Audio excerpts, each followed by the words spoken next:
একদিকে গাইবান্ধার হরিপুর, অপরদিকে কুড়িগ্রামের চিলমারি। এই দুই পাড়ের বাসিন্দা আজ উচ্ছ্বসিত, তারা আবেগে আপ্লুত। তারা আজ দিনটাকে খুবই উপভোগ করেছে। তারা যেটা বলেছে 125 কিলোমিটার দীর্ঘ পথ তাদের জন্য কমে গেল। এই সেতুটি তাদের জন্য নতুন দিগন্ত, জীবনের নতুন দ্বার খুলে গেল।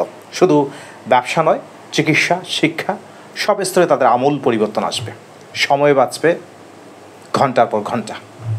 দেখুন, যারা বলে বিগত সরকার দেশটাকে ধ্বংস করে দিয়ে গেছে, যারা বলে বিগত সরকার কিছুই করেনি, কিন্তু বিগত সরকার একটা দাবি করেছিল, তারা বাংলাদেশে উন্নয়ন করেছে, বাংলাদেশের মানুষের ভাগ্য পরিবর্তনে কাজ করে গেছে।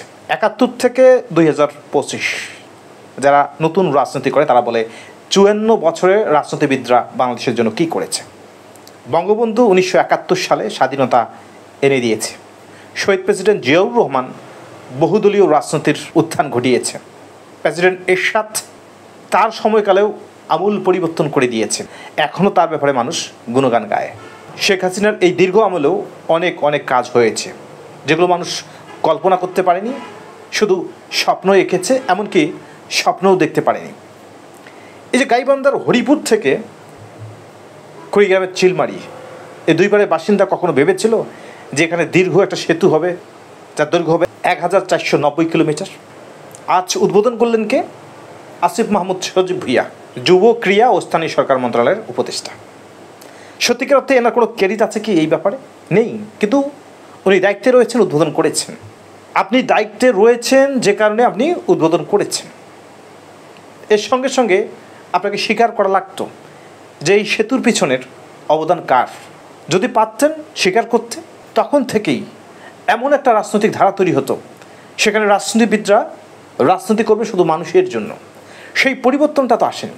আমরা দেখেছি 5ই আগস্টের পর একটা বিপরীত ধারার রাজনীতি, যেখানে দমন, পীড়ন, নিপীড়ন।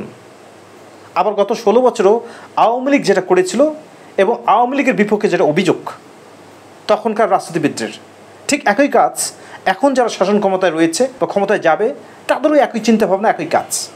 ডমিনেট করতে চায়, অ্যাগ্রেশন দেখাতে চায়। যে অভিযোগটা বিগত সরকারের বিরুদ্ধে, সেই একই অভিযোগ কেন এই পরিবর্তনের সরকারের বিরুদ্ধে থাকবে? একটা রাজনীতিবিদ, একটা সরকার অনেক ভুল করতে পারে, কিন্তু তার সুদূরপ্রসারী চিন্তাভাবনা দেশটাকে পরিবর্তন করে দিতে পারে। দেশের পরিবর্তন গত 16 বছরে অনেকভাবে হয়েছে। অনেকেই নিপীড়িত হয়েছে রাজনৈতিকভাবে, আবার অনেকেই সামষ্টিকভাবে লাভবানও হয়েছে। আজ যারা হরিপুরে ছিল, আজ যারা কুড়িগ্রামের চিলমারিতে ছিল, তারা তো সবাই আওয়ামী লীগ করে না, কিন্তু এর যে সুযোগ সুবিধা সবাই ভোগ করবে। কিন্তু তো একটা সরকার তো এভাবেই কাজ করতে পারে। যখন একটা সরকার অধিক পরিমাণে ভুল করবে, এটা সিম্পল, তারা তখন আর ক্ষমতায় থাকতে পারবে না। এনি হাও তার পতন হবেই। কিন্তু পতন হওয়ার পরও কি পজিটিভ কাজ করেছিল, সেই পজিটিভ কাজগুলোকে নিয়ে পরবর্তী সরকার সেই পজিটিভ কাজগুলোকে নিয়েই রান করতে হবে, তাহলেই তো দেশ এগিয়ে যাবে।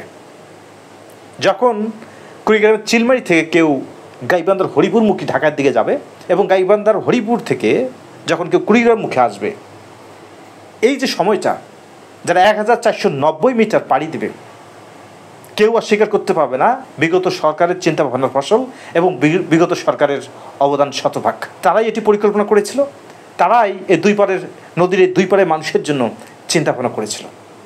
সুতরাং ভালো কাজ যে হয়েছে তার প্রমাণ কিন্তু এই দ্বিতীয় তিস্তা সেতু। মানুষের উন্নয়ন এভাবেই হোক। সরকার আসবে যাবে, তাদের ভুল কাজ থাকবে, এই ভুল কাজগুলোর জন্যই জনগণ তাদের পানিশমেন্ট দেবে। আবার তাদের ভালো কাজগুলোকে নিয়ে যে সরকার আসবে সেই ভালো কাজ নিয়েই তো রান করবে। এই ধরনের সরকার ব্যবস্থায় তো আমরা চাই। এই পাল্টাপাল্টি অভিমত সরকার, অমুক সরকার ভালো ছিল না, তার সব কাজ ঠিক না, এই সরকার সব ভালো কাজ করবে, আবার নতুন একটা সরকার এসে বলবে যে আগের সরকারের কাজ কোনোই ভালো ছিল না, আমরা সব ভালো কাজ করব। তবে বলতেই হয়, বিগত একটা বছরে অন্তর্বর্তীকালীন সরকার একটাই উন্নয়নমুখী কাজ দেখাতে পেরেছে, সেটা হলো এই দ্বিতীয় তিস্তা সেতু। আজ যেটার উদ্বোধন হলো, তারা এই উন্নয়ন কাজের উদ্বোধন করলো, কিন্তু কাজটা হয়েছে বিগত সরকারের আমলে এবং বিগত সরকারের চিন্তাভাবনার ফলেই। ধন্যবাদ সবাইকে।